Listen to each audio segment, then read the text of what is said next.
Welcome to another episode of The Myth of Logos. Story 1: The Chronicle of the Librarian Who Sought the Final Book.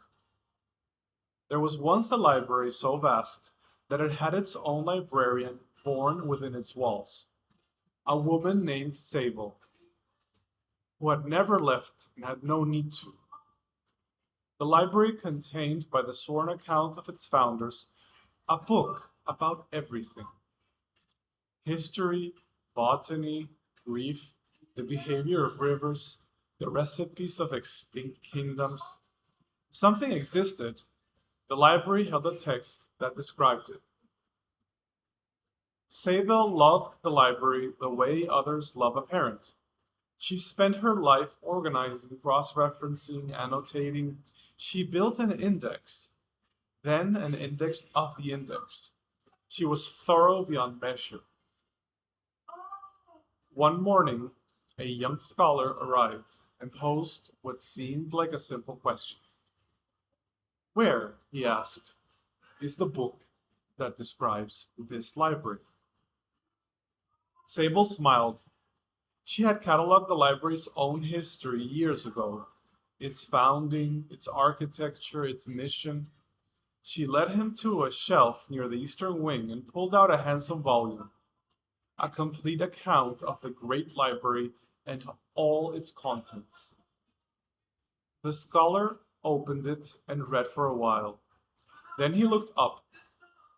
This book describes the library as it was when the book was written, but it does not describe itself. It is not in its own index. It does not list its own page count, its own weight, its own position on the shelf. The library contains this book, but this book does not contain itself, so the account is not complete. Sable was not troubled. She was practical. Then I will write a new book, she said, one that includes this book in its account. She did. It took a year. It was more thorough, more precise, a genuinely complete account of all contents, including the previous account.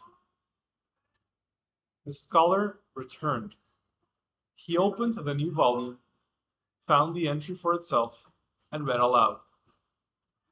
This book was completed on the 4th of March and contains an account of all volumes in the library, including itself.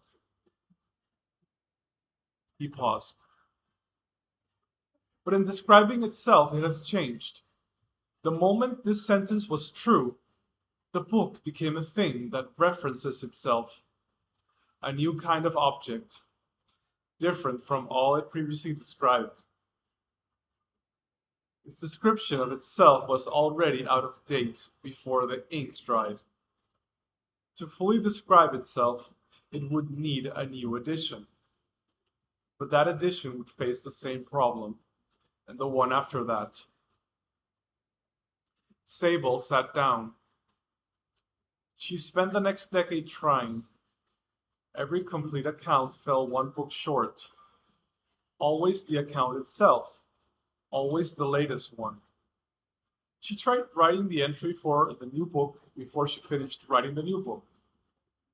The entry was a guess, a promise, a placeholder, not a description of something that existed yet. She tried writing a book that contained only a description of itself and nothing else. She found she could not begin. To describe the book, she had to write something. But whatever she wrote became the book. Which meant the description was now describing the very act of its own creation, which changed what the book was, which changed what the description needed to say, and so on without ground to stand on. She was not stupid. She was not careless. The library was not broken.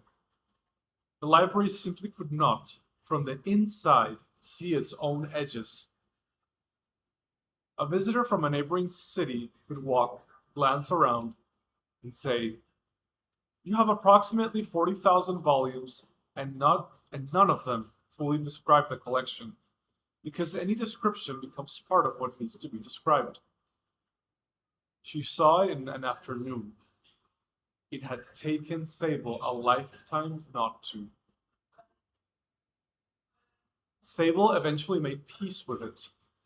She placed a small sign above the entrance that read, "The library knows almost everything about itself and cannot know the rest." This was not failure. It was simply the shape of the place.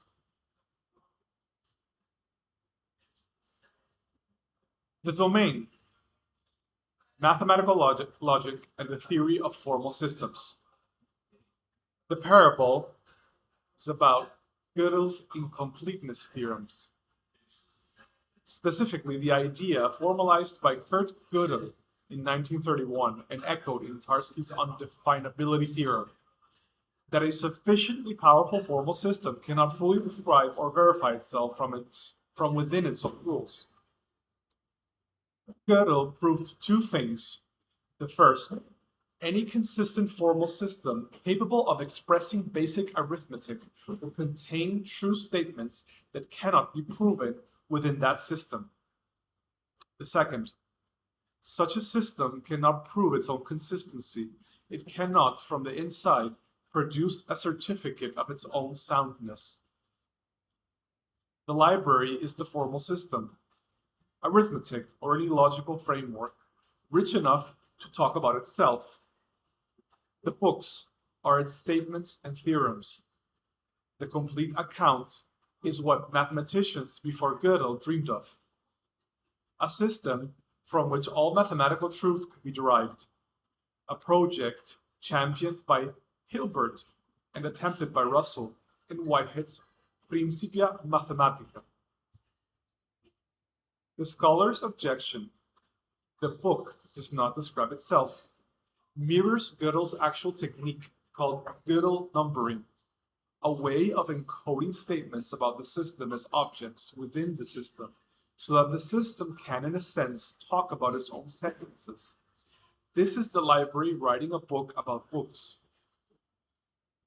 The paradox that emerges, the self-referential sentence that can be formed but not resolved, corresponds to Gödel's constructed statement, which effectively says this statement is not provable within this system. If the system proves it, the system is inconsistent. If the system can't prove it, the statement is true but unprovable, and the system is incomplete. Either way, the dream of a perfect, self-contained, self-verifying system collapses. The visitor from another city who sees the truth immediately is the mathematician working in a meta-theory, a system one level up from outside the original system. She can see what the library cannot see about itself, but of course her own city has a library with the same problem. The sign Sable hangs at the end. The library knows almost everything about itself and cannot know the rest, is not a tragedy. Gödel's result was not a flaw to be fixed. It is a permanent structural feature of any system powerful enough to be interesting. The ceiling is load-bearing. Thank you very much for tuning in to the Myth of Logos. I look forward to seeing you in the next parable. Ciao.